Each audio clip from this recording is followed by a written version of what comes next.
Evening, my friends. Tonight, once again, I am facing the darkness alone. From 8 in the evening until 6 in the morning. There is no certainty about that may happen. The surroundings are quiet, but in this silence, danger feels closer.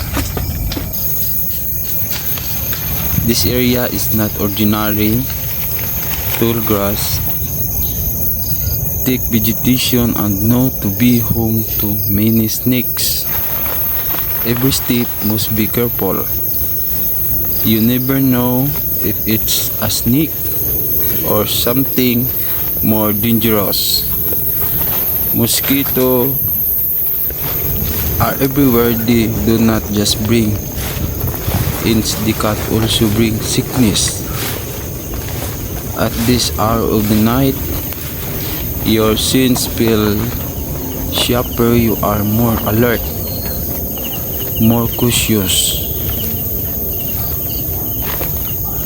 One wrong step, one wrong move could put your life at risk. That's why every second your eyes, ears, and mind must stay awake. But even when it's fighting, you must face it.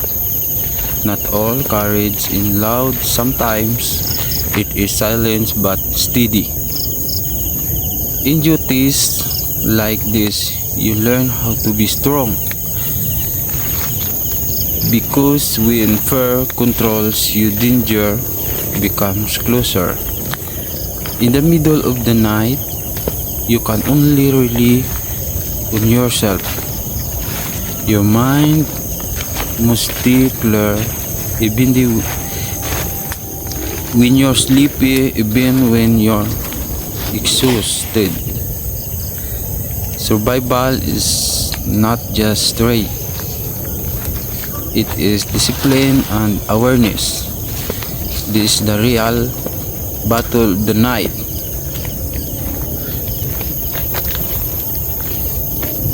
As time slowly passes, the air becomes colder. You feel the fatigue, but you know morning is near. Every hour that passes feels like a small victory. Even if no one is watching, you know you fought and endured. This is life of night duty. Quiet, dangerous, but full of lessons.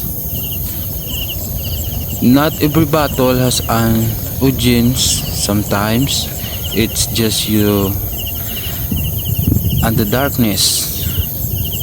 Thank you for watching, my friends. This is Mr. Bayuna. The fight continues even in the middle of the night.